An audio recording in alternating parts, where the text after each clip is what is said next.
Welcome to HTAS YouTube channel. இந்த வீடியோவில் 7th standard social ஹிஸ்ட்ரியில் unit 1 sources of medieval India இந்த லெசனுடைய full lesson explanation part 1 video பார்க்க போகிறோம். ஃபர்ஸ்ட் இந்த வார்த்தையை புரிஞ்சுப்போம். சோர்சஸ்னா எதுலேருந்து நமக்கு அதை பற்றி தெரிய வருதோ அதை தான் சோர்சஸ்ன்னு சொல்லுவோம். எவிடன்ஸ்ன்னு சொல்லலாம், ஆதாரம்னு சொல்லலாம். மீடியவல் இந்தியா, ஸோ ஹிஸ்ட்ரியை வரலாறை மூணாக பிரிப்பாங்க மெயினாக. Ancient India, medieval India, modern India. ஏன்ஷியன்ட்னா ரொம்ப பழைய காலம்னு அர்த்தம், மாடர்ன்னா கொஞ்சம் லேட்டஸ்டான காலம், கிட்டத்தட்ட ரீசெண்டான காலம்னு அர்த்தம். மீடியவல்னா இதுக்கு இடையிலன்னு அர்த்தம், இந்த ஃபர்ஸ்ட்டுக்கும் லாஸ்ட்டுக்கும் இடையில மிடில் இருக்குன்னு அர்த்தம். ஸோ மீடியவல்னா ரொம்ப சிம்பிளாக மிடில்னு அர்த்தம், பழசுக்கும் லேட்டஸ்ட்டுக்கும் இடையில மிடில்லன்னு அர்த்தம். ஸோ மீடியவல் இந்தியாவுடைய ஹிஸ்டரியோடைய சோர்சஸ் எது, எந்த எவிடன்ஸ் மூலமா நம்ம அதெல்லாம் தெரிஞ்சுக்கிறோம் அப்படின்றது தான் இந்த லெசன்ல பார்க்க போறோம். இப்போ இதில் பார்த்தீங்கன்னா இன்ஸ்கிரிப்ஷன் கொடுத்துருக்காங்களா, கல்வெட்டுகள் நம்ம கேள்விப்பட்டிருப்போம், கோயில்ல இருக்கும். காப்பர் பிளேட்டு, காப்பர்னா செப்புன்னு சொல்லுவோம், அந்த செப்பு தகுடுன்னு சொல்லுவோம்ல, அதுல இருக்கிறது. இல்ல பாம் லீஃப், பனை ஓலையில எழுதியிருப்பாங்க. ஸோ இதெல்லாம் நமக்கு பழைய காலத்தை பத்தி நம்ம தெரிஞ்சுக்கிறதுக்கு இதெல்லாம் உதவும், அதெல்லாம் இன்ஸ்கிரிப்ஷன் சொல்லுவாங்க. ஃபர்ஸ்ட் இந்த லெசனுடைய கிளாசரி பார்க்கலாம். இந்த வார்த்தையெல்லாம் நம்ம ஈஸியா புரிஞ்சுக்கலாம், லெசன் ரொம்ப ஈஸியா இருக்கும். கிரானிக்லர், இதோடைய தமிழ் அர்த்தம் மட்டும் பார்ப்போம், அதுதான் இங்க இங்கிலீஷ்லயும் டீட்டெயிலா கொடுத்துருப்பாங்க. கிரானிக்லர்னா வரலாற்று பதிவாளர், அதாவது வரலாறுனா ஹிஸ்டரியை பத்தி அந்த காலத்துல இருந்து எழுதினவங்கன்னு அர்த்தம். அந்த காலத்துல அதை பத்தி பதிவு பண்ணவங்க, எழுதினவங்கன்னு அர்த்தம். அதுதான் வரலாற்று பதிவாளர், அவங்களெல்லாம் கிரானிக்லர்னு இங்கிலீஷ்ல சொல்லுவோம். செகண்ட் அனிமாசிட்டினா ஒருத்தவங்களை எதிரியா நினைக்கிறதுன்னு அர்த்தம், பகைமை. ஸோ அவங்கள விரோதியா நினைக்கிறது, விரோதம்னு அர்த்தம். தேர்டு டிராவலாக்னா பயண குறிப்புகள். இப்ப யாராவது ஒரு இடத்துல இருந்து இன்னொரு இடத்துக்கு டிராவல் பண்றாங்க, ஒரு இடத்துல இருந்து இன்னொரு இடத்துக்கு போறாங்கன்னா அந்த டைம்ல அந்த பயணத்தை பத்தி, இந்த டிராவல் நல்லா இருந்தது, இப்படியெல்லாம் இருந்தது, அதை பத்தி எக்ஸ்பீரியன்ஸ், அவங்களுடைய எக்ஸ்பீரியன்ஸை பத்தி எழுதுறது தான் பயண குறிப்புகள். ஃபோர்த்து கமமரேஷன்னா நினைவுன்னு அர்த்தம், ஞாபகார்த்தமா அப்படின்னு சொல்லுவாங்கல்ல, அதுதான் கமமரேஷன். நெக்ஸ்ட் ஃபிஃப்த்து எலாபரேட்லினா ரொம்ப டீட்டெயிலா, ரொம்ப விரிவா சொல்றதுன்னு அர்த்தம். சிக்ஸ்த்து மினாரெட்ஸ்னா இந்த மசூதி எல்லாம் பார்த்துருப்பீங்க, மசூதிக்கு மேல ஒரு டவர் மாதிரி இருக்கும், நல்லா உயரமா டவர் மாதிரி இருக்கும், அதுக்கு பேரு தான் மினாரெட்ஸ். தூபிகள்னு சொல்லுவாங்க, தமிழ்ல தூபிகள்னு சொல்லுவாங்க, இல்ல ஸ்தூபிகள்னு சொல்லுவாங்க. செவன்த் ரெபாசிட்டரிஸ், களஞ்சியங்கள். அப்படின்னா பழைய காலத்துல பொருட்கள்லாம் ஸ்டோர் பண்ணி வச்சிருப்பாங்கல்ல ஒரு இடத்துல, அதை தான் ரெபாசிட்டரிஸ்ன்னு சொல்லுவாங்க. ஸ்டோர் பண்ணி வைக்கிற இடம்னு அர்த்தம். அந்த இடத்துல பொருள், இப்போ அதை அந்த இடம் பில்டிங்கா இருக்கலாம், இல்ல ஒரு இடமா இருக்கலாம், அந்த இடத்துல பொருள்லாம் ஸ்டோர் பண்ணி வைக்கிறதுன்னு அர்த்தம். நெக்ஸ்ட் எய்த்து போர்ட்ரேட்னா உருவப்படம். ஸோ இப்போ ஒரு டிராயிங் இல்ல பெயிண்டிங் இருக்குன்னா அதுல உள்ள படம்லாம், அதெல்லாம் போர்ட்ரேட்னு சொல்லுவோம், அதுல உள்ள பிக்சர். இப்போ அதுல ஒரு அனிமல் இருக்கும், இல்ல ஒரு மனிதன் அதுல நடந்து போற மாதிரி இருக்கும், அதெல்லாம் போர்ட்ரேட்னு சொல்லுவோம். நைன்த்து கம்பெண்டியம், தொகுப்புன்னு அர்த்தம். இப்போ நிறைய எழுதுறாங்கன்னா அந்த எழுதுனது எல்லாத்தையும் சேர்த்து ஒரு புக்கா வைப்பாங்களா, அதாவது புக்கா வெளியிடுவாங்களா, அதுதான் கம்பெண்டியம்னு சொல்லுவாங்க. சிம்பிளா புக்குன்னு ஞாபகம் வச்சுங்க, இல்ல தொகுத்து வச்சிருக்கிறதுன்னு அர்த்தம், சேர்த்து வச்சிருக்கிறதுன்னு அர்த்தம். டென்த்து சப்ஸ்டான்ஷியேட், சான்றோட நிரூபித்தல்னு அர்த்தம். அதாவது ஏதோ ஒரு விஷயத்த சொல்றாங்கன்னா சும்மா சொல்ல மாட்டாங்க, அதை எவிடன்ஸோட, அதுக்கு ப்ரூஃபோட எவிடன்ஸோட சொல்றதுதான் சான்றுனா, ப்ரூஃப் இல்ல எவிடன்ஸ்னு அர்த்தம், அதோட சொல்றதுக்கு பேர் தான் சப்ஸ்டான்ஷியேட். இப்போ நம்ம லெசன் பார்ப்போம். இந்த லெசனுடைய லேர்னிங் அப்ஜெக்டிவ்ஸ், நம்ம இந்த லெசன்ல இருந்து என்னென்னலாம் கத்துக்க போறோம்னா, அந்த மீடியவல் இந்தியா அந்த காலத்துல, அந்த இடைப்பட்ட காலத்துல நம்ம எதெல்லாம் வச்சு அந்த காலத்தை பத்தி தெரிஞ்சுக்கிறோம், அதனுடைய சோர்சஸ்லாம் என்ன, அதை பத்தி படிக்க போறோம். நெக்ஸ்ட் டெம்பிள்ஸ், மாஸ்க், அந்த இடம்லாம் இருக்குல்ல, அந்த நினைவு சின்னம்லாம், இதெல்லாம் நம்ம டீட்டெயிலா பார்ப்போம், அதை பத்தி எல்லாம் பார்க்க போறோம். அந்த காலத்துல எழுதுனாங்கல்ல அந்த குறிப்புகள்லாம், இலக்கியங்கள், அதெல்லாம் பத்தி பார்க்க போறோம். அது மட்டும் இல்லாம வெளிநாட்டுல இருந்து நம்ம ஊருக்குலாம் வந்தாங்கல்ல, அரேப்னா அரேபியா, சவுதி அரேபியா ஞாபகம் வச்சுங்க. சவுதி அரேபியா இல்ல அரேபியா, அந்த இடத்த சுத்தி இருக்கிற நாடுகள்னு அர்த்தம். அங்க இருந்துலாம் வந்தவங்கள அரேபியன்ஸ் சொல்லுவாங்க. டர்க்கிஷ்னா டர்க்கி நாட்டை சேர்ந்தவங்கன்னு அர்த்தம். இதுவே இன்னொரு விஷயம் பெர்ஷியன்னா ஈரான்னு ஒரு நாடு இருக்கா, அந்த நாட்டுல இருந்து வந்தவங்கன்னு அர்த்தம். இப்போ ஈரான்னு சொல்லுவாங்க, பழைய காலத்துல பெர்ஷியன்னு சொல்லுவாங்க. ஸோ அரேப்னா சவுதி அரேபியா ஞாபகம் வச்சுங்க, அதை சுத்தி இருக்கிற கண்ட்ரிஸ். ஸோ அதை அந்த இடத்த தான் அரேப்னு சொல்லுவாங்க, அதை ஞாபகம் வச்சுக்கிறதுக்காக சொல்றேன். டர்க்கிஷ்னா டர்க்கி நாட்டை சேர்ந்தவங்க, அந்த நாட்டுல இருந்துலாம் வந்தவங்க டிராவலர்ஸ்ன்னு சொல்லுவோம். இன்ட்ரடக்ஷன், ஃபர்ஸ்ட் நான் லைன் பை லைன் அப்படியே ஒன்னொன்னா பார்க்கலாம். த பீரியட்ஸ் ஃப்ரம் ஏடின்னு சொல்லுவாங்க, இல்ல சின்னு சொல்லுவாங்க. அந்த காலத்தை 700 to 1200 அந்த காலத்தை வந்து இயர்லி மீடியவல்னு சொல்லுவாங்க. 1200 1700 இந்த காலத்தை வந்து லேட்டர் மீடியவல். இப்ப நம்ம என்ன புரிஞ்சுக்கணும்னா மிடிவல் காலம்ன்றது 700ல இருந்து ஆரம்பிக்குதுன்னு அர்த்தம். 700 ADல இருந்து ஆரம்பிக்குது, 1700 AD வரைக்கும் இருக்கு. அதை ரெண்டா பிரிச்சுக்கிறாங்க. 700ல இருந்து 1700 ரெண்டா பிரிக்கிறாங்க. அதாவது 700ல இருந்து 1200, 1200ல இருந்து 1700 அதை ரெண்டா பிரிச்சுக்கிறாங்க. அதுல ஃபர்ஸ்ட் இருக்கிறத வந்து இயர்லி, அந்த தொடக்கம் அப்படின்றத சொல்றாங்க. அதுக்கு அடுத்து இருக்கிறது வந்து லேட்டர், அதுக்கு அடுத்த காலம்னு சொல்றாங்க. So respectively in Indian history, ரெஸ்பெக்டிவ்லினா ஃபர்ஸ்ட் இருக்கிறது இயர்லி, செகண்ட் இருக்கிறது மீடியவல்னு அர்த்தம், லேட்டர் மீடியவல்னு அர்த்தம். Next, numerous and varied sources are fortunately available to historians engaging in the study of medieval India. நியூமரஸ்னா நிறையன்னு அர்த்தம், வேரிட்னா நிறைய டைப்னு அர்த்தம். நிறைய விதமான சோர்சஸ்லாம் நமக்கு கிடைச்சிருக்கு. அது வந்து ஹிஸ்டாரியன்ஸ் அந்த ஹிஸ்டரி பத்தி படிக்கிறாங்கல்ல, அதுவும் குறிப்பா மிடிவல் இந்தியா பத்தி படிக்கிற, அந்த காலத்தை பத்தி படிக்கிற ஹிஸ்டாரியன்ஸ்க்கு அதெல்லாம் லக்கியா கிடைச்சிருக்கு. லக்கிலி அதெல்லாம் அவைலபிள் இன்னும் இருக்கு அப்படின்னு சொல்றாங்க. So added to the information that can be gleaned from inscriptions, monuments and coins are the accounts left by Arab, Persian and Turkish chroniclers. So இப்போ நம்ம அந்த கிளாஸரிலாம் பார்த்த வார்த்தைலாம் வரும். ஸோ அதெல்லாம் நம்ம ஏற்கனவே பார்த்ததுனால அது ரொம்ப டீட்டெயிலாக பார்க்க தேவை. ஸோ இப்போ இந்த பழைய சோர்சஸ்லாம் என்னென்னலாம், இன்ஸ்கிரிப்ஷன் கல்வெட்டுலாம் சொல்றோம்ல, மானுமெண்ட்ஸ் நினைவு சின்னங்கள், ஸோ பில்டிங்கு, பேலஸ் அதெல்லாம் சொல்றோமா, அதெல்லாம் மானுமெண்ட்ஸ்னு சொல்லலாம். காயின்ஸ் நாணயங்கள், ஸோ இதன் மூலமாலாம் நமக்கு பழைய காலத்தை பத்தி இன்ஃபர்மேஷன் கிடைக்குது. அது மட்டும் இல்லாம அக்கௌண்ட்ஸ், அக்கௌண்ட்ஸ்னா இவங்களால சொல்லப்பட்டிருக்கு. யாரெல்லாம்னா அரேப்ல இருந்து வந்தவங்க, பெர்ஷியால இருந்து வந்தவங்க, ஈரான் நாடுன்னு சொல்லியிருந்தா டர்க்கி நாட்டுல இருந்து வந்தவங்களா டர்கிஷ், இவங்க எல்லாரையும் கிரானிக்லர்ஸ் சொல்லுவாங்க. அதாவது பழைய காலத்தை பத்தி நமக்கு அந்த காலத்தை பத்தி தெரிஞ்சுக்கிறதுக்கு அந்த காலத்துல அவங்க எழுதி வச்சுட்டு போயிருக்காங்க, அவங்க எல்லாம் கிரானிக்லர்ஸ் சொல்லுவோம். These accounts are rich in detail and have given first-hand information on the life of kings. So இதெல்லாம் இந்த அக்கௌண்ட்ஸ்னா அவங்க கொடுத்த விஷயங்கள்னு அர்த்தம், எழுதி வச்சிருக்க விஷயங்கள்னு அர்த்தம். அதெல்லாம் வந்து ரொம்ப ரிச் இன் டீடைல், ரொம்ப அதிகமான விஷயங்கள் அதுல கொடுத்துருக்காங்க. அது மட்டும் இல்லாம அந்த காலத்துல வாழ்ந்த ராஜாக்களை பத்தின அவங்களுடைய வாழ்க்கையை பத்தி நமக்கு அதாவது ரொம்ப முக்கியமான விஷயங்கள்லாம் அதுல கொடுத்துருக்காங்கன்னு அர்த்தம். அதான் ஃபர்ஸ்ட் ஹேண்ட் இன்ஃபர்மேஷன், அதாவது அவங்களாவே நேர்ல பார்த்து அதெல்லாம் நம்மளுக்கு எழுதி இருக்காங்க அப்படின்னு அர்த்தம்.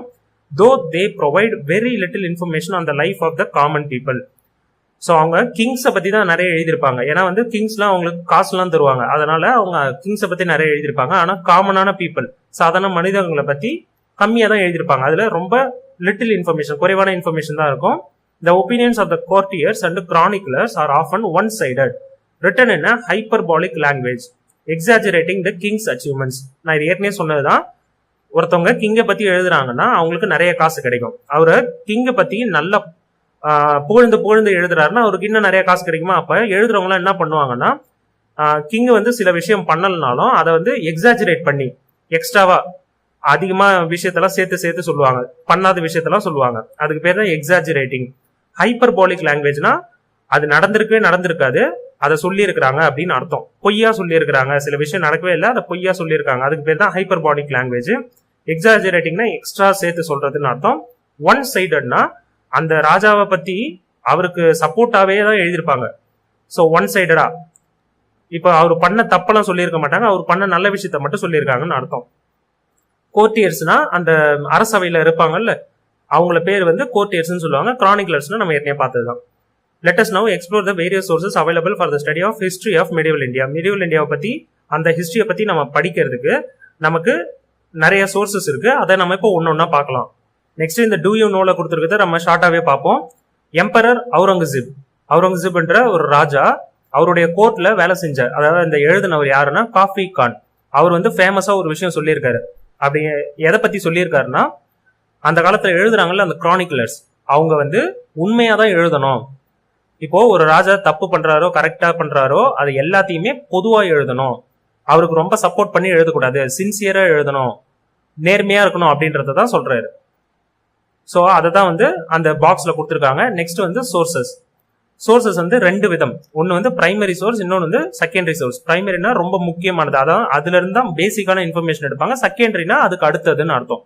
Sources are the supporting materials, documents or records in the form of evidence that help to reconstruct the past. இதை நான் ஏற்கனவே சொன்னது. சோர்சஸ்னா எவிடன்ஸ், அந்த பழைய காலத்தை பத்தி நமக்கு தெரியப்படுத்துற விஷயங்கள்னு அர்த்தம்.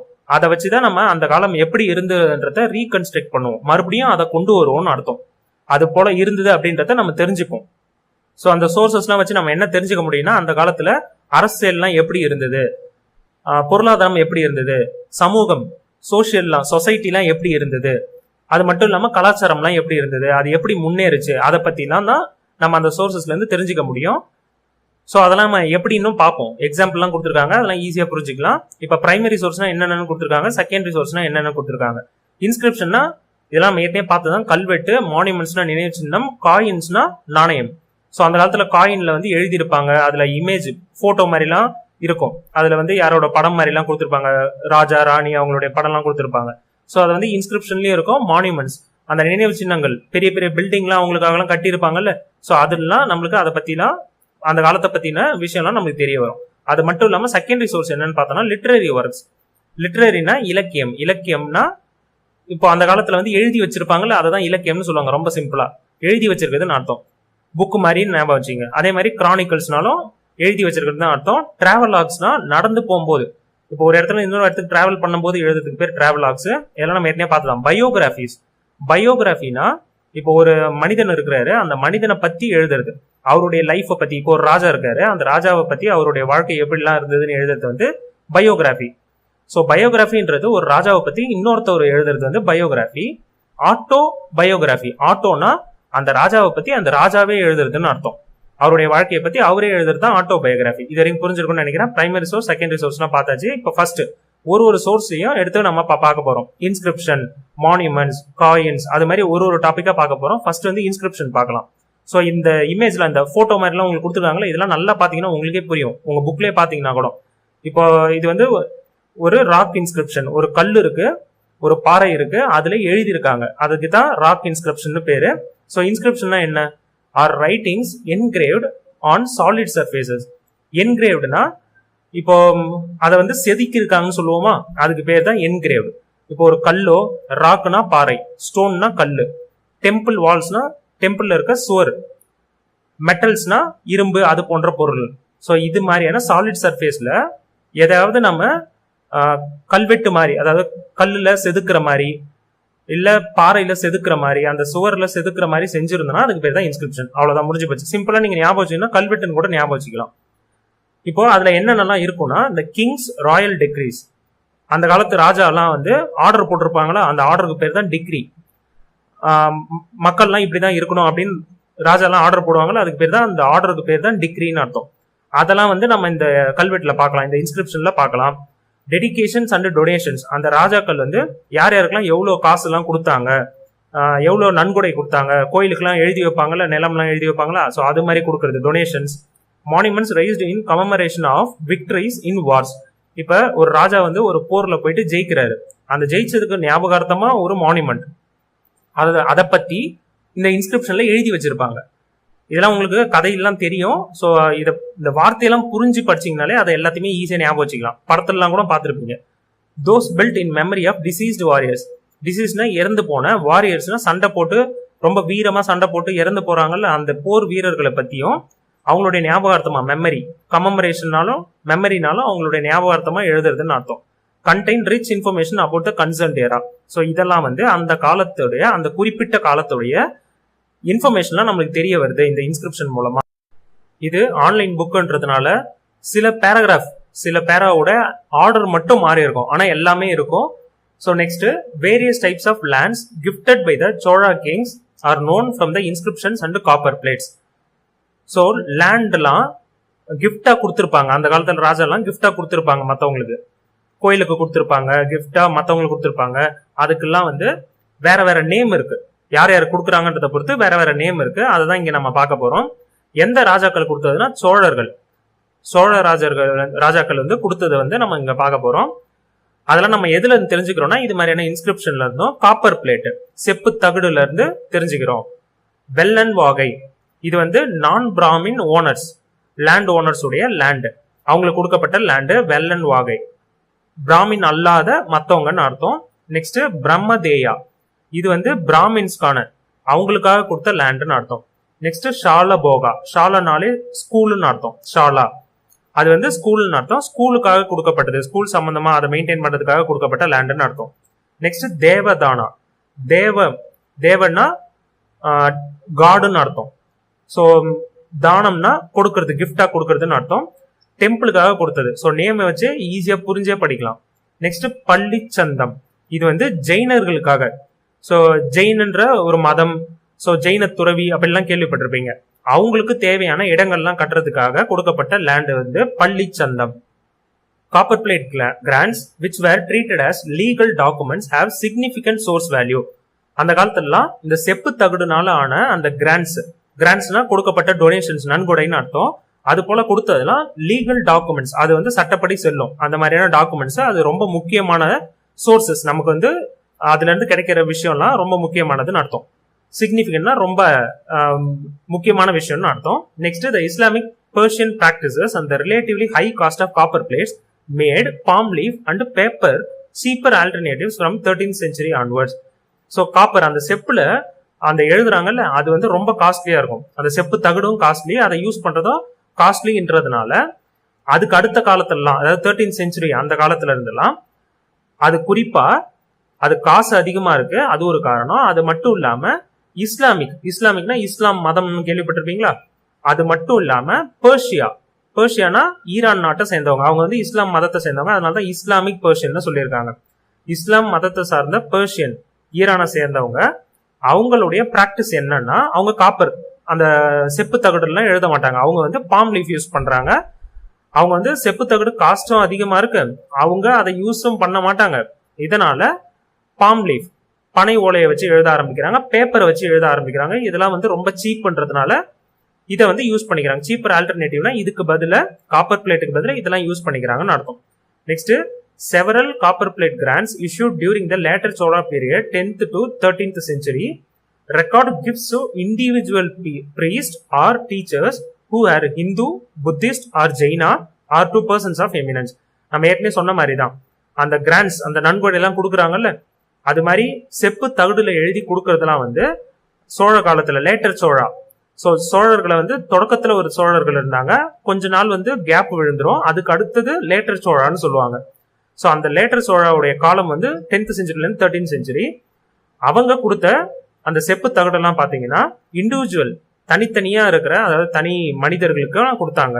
அதுவும் வந்து குறிப்பா பிரீஸ்ட், அந்த பூஜை பண்றவங்க, டீச்சர்ஸ், பாடம் நடத்துறவங்க, அவங்க வந்து யாருன்னா ஹிந்துவா இருக்கலாம், புத்திஸ்டா இருக்கலாம், ஜெயினாவா இருக்கலாம், அவங்களுக்கு கொடுப்பாங்க. அப்படி இல்லைன்னா ரொம்ப ஃபேமஸான பர்சன்ஸ், ரொம்ப முக்கியமான பர்சன்ஸ் ஆஃப் எமினன்ஸ்னா ரொம்ப சிறந்த மனிதர்களுக்கு கொடுத்துருப்பாங்க. பிரீஸ்ட், பூஜை பண்றவங்க, டீச்சர்ஸ், பாடம் நடத்துறவங்க, எமினன்ட் பர்சன்ஸ்னா ரொம்ப சிறந்த மனிதர்கள், அவங்களுக்குலாம் வந்து இந்த நன்கொடை எல்லாம் கொடுத்துருக்காங்க. அது மட்டும் இல்லாம நம்ம ஏற்கனவே என்னென்னலாம் கொடுத்துருக்காங்கன்னா நம்ம பார்த்தோம். அதாவது இயர்லி சோழாஸ் அவங்கலாம் என்னென்ன கொடுத்துருந்தாங்கன்ட்டு பள்ளிச்சந்தம் அது மாதிரி ஒரு டேபிள் பார்த்தோமா.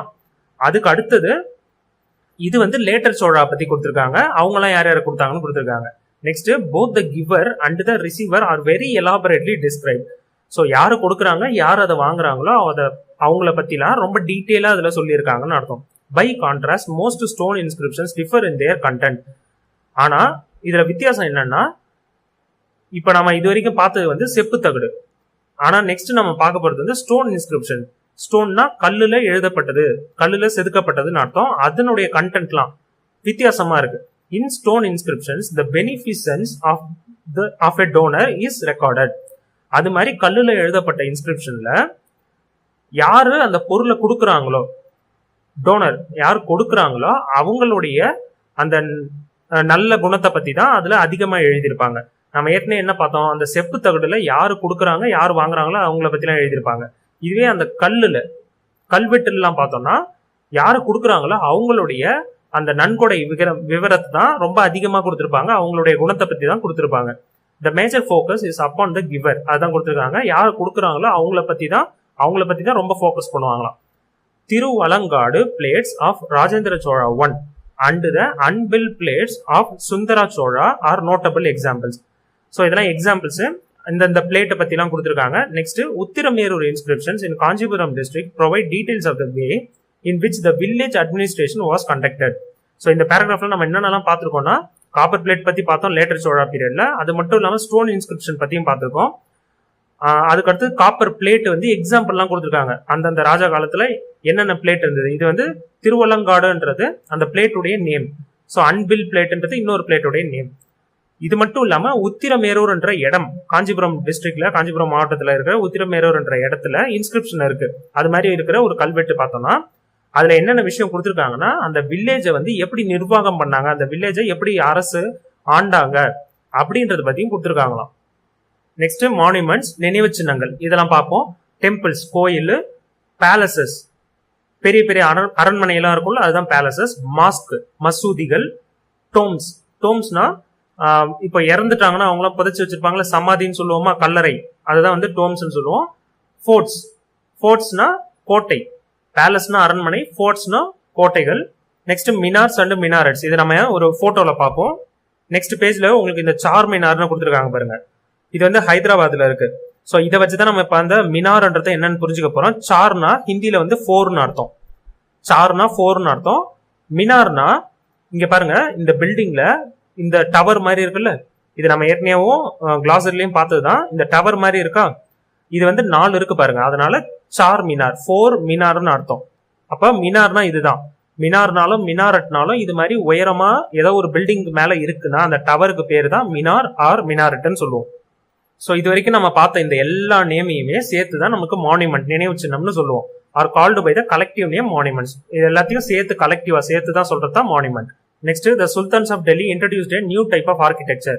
ஆர்கிடெக்சர்னா கட்டடக்கலை. இந்த பில்டிங் எல்லாம் கட்டுறாங்கல்ல, மானுமெண்ட்ஸ், நினைவு சின்னம் எல்லாம் கட்டுறாங்கல்ல, அதை வந்து புதுவிதமான ஒரு கட்டடக்கலையை டெல்லி ஆட்சி பண்ண சுல்தான், அந்த ராஜாக்கள் வந்து இன்ட்ரோடியூஸ் பண்ணாங்களாம், ஆரம்பிச்சு வச்சாங்களாம். The monuments they built had arches, domes and minarets as the main features. அவங்க கட்டின அந்த நினைவு சின்னத்தெல்லாம் ஆர்ச்சஸ் இருந்தது. ஆர்ச்சஸ்னா இந்த ஷேப், வளைவு மாதிரி இருக்குதுல பில்டிங்க்கு மேல, அதுக்கு பேர் ஆர்ச்சஸ். டோம்ஸ்னா இதுதான் ஷேப். ஸோ நம்ம தலைக்கு மேல நம்ம இப்ப சீலிங் பாக்குறோம்னா அது பிளாட்டா இருக்காது, அது வந்து இது மாதிரி ஒரு மாதிரியான ரவுண்ட் ஷேப்ல இருக்கும், அதுக்கு பேர் தான் டோம்னு சொல்லுவாங்க. அது மட்டும் இல்லாம மினாரஸ், மினாரஸ் நம்ம ஏற்கனவே பார்த்தோம். இதெல்லாம் சுல்தான்ஸ் ஆஃப் டெல்லி தான் ஆரம்பிச்சு வச்சாங்க இது மாதிரி கட்டுறதெல்லாம். The inscriptions in these monuments contain, இந்த மானுமெண்ட்ல எல்லாம் இருக்கிற இன்ஸ்கிரிப்ஷன், கல்வெட்டுல எல்லாம் நம்ம என்னென்னலாம் இருக்கிறத பார்க்கலாம்னா, rich information which can be use to construct history. So அதுல இருந்து கிடைக்கிற நம்மளுக்கு இன்ஃபர்மேஷன்லாம் கிடைக்குது இல்ல, அது வந்து அந்த காலத்தை பத்தி நம்ம கன்ஸ்ட்ரக்ட் பண்றதுக்கு, அந்த காலத்துல விஷயம்லாம் எப்படி இருந்தது அதை பத்திலாம் நம்ம தெரிஞ்சுக்கிறதுக்கு அது ரொம்ப உதவும். த மெடிவல் கஜுராவோ மானுமெண்ட்ஸ், மத்திய பிரதேஷ், மத்திய பிரதேஷ்ல கஜுராவோன்ற இடத்துல இருக்கிற நினைவு சின்னங்கள். அண்ட் டெம்பிள்ஸ் இன் கொனார்க், ஒடிஷால கொனார்க்ன்ற இடத்துல இருக்கிற டெம்பிள்ஸா இருக்கட்டும். அண்ட் தில்வாரா, தில்வாரான்றது ராஜஸ்தான்ல இருக்கிற மவுண்ட் டபுன்ற இடத்துல இருக்கிற தில்வாரா டெம்பிள்னு சொல்லுவாங்க, அது ஒரு கோயில். ஸோ இதெல்லாம் constitute valuable sources to understand the religion centred cultural evolution in northern India. இந்தியாவுடைய நார்த் பகுதியில ரிலீஜியன் சார்ந்த, அதாவது மதம் சார்ந்த கல்ச்சர், கலாச்சாரம் வந்து எப்படி வந்து உருவாச்சு அப்படின்றத பத்தி நம்ம தெரிஞ்சுக்கிறதுக்கு இந்த இடம்லாம் நம்மளுக்கு ஹெல்ப்ஃபுல்லா இருக்கு. அந்த இடம்லாம் வந்து நமக்கு சோர்ஸ் மாதிரி இருக்கு அப்படின்னு. இந்த லெசன் ஃபுல்லாவே நம்ம சோர்ஸ் தான் பாக்குறோம். அதுல நம்ம இப்ப பாக்குறது வந்து மானுமெண்ட்ஸ். ஃபர்ஸ்ட் வந்து இன்ஸ்கிரிப்ஷன் பார்த்து முடிச்சிட்டோம், இதுக்கப்புறம் மானுமெண்ட்ஸ் எல்லாம் பாக்குறோம். அதுல டெம்பிள்ஸ், அந்த பேலசஸ் அதெல்லாம் பாக்குறோம். ஸோ நெக்ஸ்ட் டெம்பிள்ஸ் இன் தஞ்சாவூர், அதாவது பிரகதீஸ்வரா. பிரகதீஸ்வரான்றது அந்த டெம்பிள் நேம், தஞ்சாவூர்ன்றது இடம். இதெல்லாம் நம்மளுக்கு ஃபேமஸா தெரியும். கங்கை கொண்ட சோழபுரம் தெரியும். அண்ட் தாராசுரம். ஸோ இதெல்லாம் வந்து டெம்பிளுடைய இடம், எந்தெந்த இடத்துலலாம் இருக்குதோ அந்த டெம்பிள். இது வந்து குறிப்பா வந்து தமிழ்நாட்டில் இருக்கிற டெம்பிள் இதெல்லாம் சொல்றாங்க. Symbolise the magnificent structures the later Cholas built in Tamil Nadu. இதை யாரு கட்டினாங்கன்னா லேட்டர் சோழாஸ். சோழர்கள்ல லேட்டா, அதாவது ஃபர்ஸ்ட் இருந்த சோழர்கள் வேற, அதுக்கு அடுத்து வந்த சோழர்கள் பேர் தான் லேட்டர் சோழாஸ். அவங்க தமிழ்நாட்டில் கட்டின டெம்பிள்ஸ்லாம் இதெல்லாம் அப்படின்னு கொடுத்துருக்காங்க. 3 டெம்பிள் கொடுத்துருக்காங்க. Vitthala and Virupaksha temple at Hampi similarly speak of the contribution of Vijayanagara rulers. 15th centuryல ரூல் பண்ண விஜயநகர அந்த அரசர்கள் அவங்களுடைய அந்த மானுமெண்ட்ஸ்க்கு எக்ஸாம்பிள்லாம் பார்த்தோம்னா வித்தல்லா அண்ட் விருபாக்ஷா டெம்பிள் கொடுத்துருக்காங்க. அதனுடைய இடம் எங்க இருக்குன்னு பார்த்தோம்னா ஹம்பின்ற இடத்துல இருக்கு, கர்நாடகா. கர்நாடகால ஹம்பின்ற இடத்துல இருக்கு. தமிழ்நாடு பார்த்தோம், நார்த் இந்தியா பார்த்தோம், கர்நாடகா பார்த்திருக்கோம். நெக்ஸ்ட் இஸ்லாம், அதாவது முஸ்லிம்ஸ், அவங்களுடைய மானுமெண்ட்ஸ் பத்தி பார்க்க போறோம், நினைவு சின்னம்லாம் பார்க்க போறோம். குவத்துல் இஸ்லாம் மஸ்ஜித், மோத்கி மஸ்ஜித், ஜமா மஸ்ஜித், ஃபத்தேபூர் சிக்ரி தர்கா. இது வரைக்கும் நம்ம பார்த்தது எல்லாமே all in and around Delhi, Delhi இல்ல டெல்லியை சுத்தி இருக்கிற இடத்துல இருக்கு. இப்ப நம்ம பார்த்த மஸ்ஜித், தர்கா, இது எல்லாமே முஸ்லிம்ஸ் அவங்க சார்ந்த பில்டிங்ஸ் அர்த்தம், மானுமெண்ட்ஸ் அர்த்தம். அண்ட் சார்மினார், இது வந்து எங்க இருக்குன்னா ஹைதராபாத்ல இருக்கு. Are the important mosque belonging to the medieval times. Medieval டைம்ஸ்ல அந்த காலத்துல கட்டப்பட்ட மாஸ்க் மசூதிகள் இதெல்லாம் அப்படின்னு சொல்றாங்க. Next the forts of historical importance are Agra fort, Chittor fort, Gwalior fort and Delhi red fort. So இது எல்லாமே கோட்டைகள். நெக்ஸ்ட் நம்ம பார்க்க போறது கோட்டைகள் as well as forts of Daulatabad. இது எங்க இருக்குன்னா அவுரங்காபாத் மகாராஷ்டிரால இருக்கு அண்ட் ஃபிரோஸ் ஷா கோட்லா இது டெல்லியில இருக்கு. ஸோ இதெல்லாம் பாத்தீங்கன்னா ஆக்ரான்றது உத்தரப்பிரதேஷ்ல இருக்கு, சித்தூர் ஃபோர்ட் இது வந்து ராஜஸ்தான்ல இருக்கு, குவாலியர் ஃபோர்ட் மத்திய பிரதேஷ்ல இருக்கு, டெல்லியில ரெட் ஃபோர்ட் இருக்கு, செங்கோட்டை நம்ம கேள்விப்பட்டிருப்போம், கொடிலாம் ஏத்துவாங்கல்ல ஸோ அந்த இடம். நெக்ஸ்ட் தௌலதாபாத் இது வந்து மகாராஷ்டிரா அவுரங்காபாத் என்ற இடத்துல இருக்கு. மகாராஷ்டிரான்றது ஸ்டேட், அங்க இருக்கிற அவுரங்காபாத்ன்ற இடத்துல இந்த தௌலதாபாத் ஃபோர்ட் இருக்கு. ஸோ அடுத்து டெல்லியில இருக்க ஃபிரோஸ் ஷா கோட்லா. ஸோ இது எல்லாமே ஃபோர்ட் கோட்டைகள் பார்த்திருக்கோம். Next palaces in Jaipur, Jaisalmer and Jodhpur signify the greatness of the Rajput dynasty that wielded enormous power from these places. So Rajput அரசர்கள்னு சொல்லுவாங்க. அவங்க ரூல் பண்ண இடம்லாம் பார்த்தோம்னா முக்கியமா ராஜஸ்தான் இடத்தை சுத்தி தான் அவங்க ரூல் பண்ணாங்க. அந்த ராஜஸ்தான்ல இருக்கிற இடம்லாம் தான் இங்க கொடுத்துருக்காங்க. ஜெய்ப்பூர், ஜெய்சல்மேர், ஜோத்பூர் இது எல்லாமே ராஜஸ்தான்ல இருக்கிற பேலசஸ். அந்த இடத்துலலாம் பேலசஸ் இருக்கு. பேலசஸ்னா அரண்மனைகள். இதெல்லாம் வந்து அவங்க ராஜ்புத் அந்த அரசர்கள்லாம் எப்படி இருந்தாங்கன்றத இந்த பேலசஸ் மூலமா நம்ம தெரிஞ்சுக்கலாம். அவங்க வந்து இந்த இடத்துல ரொம்ப பவர்ஃபுல்லா இருந்தாங்கன்னு அர்த்தம். Next Qutub Minar and Alai Darwaza, the domes of Iltutmish, Balban and all the Mughal rulers are the other prominent structures recognised as valuable source of information. இது வரைக்கும் நம்ம மேல பார்த்தது மட்டும் இல்லாம இது கூட குதும்பினார் என்ற பில்டிங்கு, அலாய் தர்வாஸ் என்ற பில்டிங்கு, அது மட்டும் இல்லாம டோம்ஸ்னா கல்லறைகள்னு அர்த்தம். யாருடைய கல்லறைகள்னா இல்துட்மிஷ், இதெல்லாம் வந்து ராஜாக்களுடைய பேர். இல்துட்மிஷ், பால்பன் இவங்களுடைய கல்லறைகள். அது மட்டும் இல்லாம மற்ற முகலாயர்கள், முகல் ரூலர்ஸ்னா முகலாயர்கள் தமிழ்ல சொல்லுவாங்க, அந்த முகல் ரூலர்ஸோடைய கல்லறைகள் மூலமா நம்மளுக்கு அந்த காலத்துல எப்படிலாம் அவங்க வாழ்ந்தாங்கன்ற முக்கியமான விஷயங்கள்லாம் நமக்கு இந்த ப்ராமினன்ட் ஸ்ட்ரக்சர்ஸ், ப்ராமினன்ட்னா ரொம்ப பிரசித்தி பெற்ற இடங்கள்னு அர்த்தம், ஸ்ட்ரக்சர்ஸ்னா இந்த பில்டிங்ஸ்னு அர்த்தம். அதன் மூலமா நமக்கு விஷயங்கள்லாம் தெரிய வருதுன்னு அர்த்தம். Next cities in ruin such as Firozabad and Tughlaqabad in North India and Hampi in South India remain rich repositories of the history of medieval India. இது மட்டும் இல்லாம சிட்டிஸ் இன் ruin, பழைய கால சிட்டிஸ்லாம் வந்து நகரங்கள்லாம் இப்போ அழிஞ்சு போயிட்டு இருக்கும், இல்ல அது வந்து ரொம்ப பழசாயிட்டு இருக்கும். அதுதான் சிட்டிஸ் இன் ruin அர்த்தம். ruinனா பழசாயிடுச்சு, அழிஞ்சு போயிடுச்சுன்னு அர்த்தம். ஸோ அதெல்லாம் எந்தெந்த சிட்டிஸ்ன்னு பார்த்தோம்னா ஃபிரோசாபாத், துக்லபாத் இது வந்து நார்த் இந்தியால இருக்கு, ஹம்பின்றது கர்நாடகா சவுத் இந்தியால இருக்கு. இந்த இடம்லாம் ஸோ இந்த சிட்டிஸ் மூலமா நமக்கு என்ன தெரியுதுன்னா அந்த காலத்துல அவங்க வந்து ஸ்டோர் பண்ணி வச்ச, அந்த காலத்து ராஜாக்கள்லாம் ஸ்டோர் பண்ணி வச்சிருந்த விஷயங்கள்லாம் நமக்கு இந்த இடம் மூலமா நம்மளுக்கு தெரிய வருது. ரெபாசிட்டரிஸ்னா நம்ம கிளாஸரிலே பார்த்துட்டோம். ஸோ இதெல்லாம் உங்களுக்கு புரிஞ்சிருக்கும்னு நினைக்கிறேன் இது வரைக்கும் பார்த்தது. நெக்ஸ்ட் பார்ட்ல இந்த லெசனுடைய மீதி வீடியோ பார்ப்போம். தேங்க்ஸ் ஃபார் வாட்சிங்.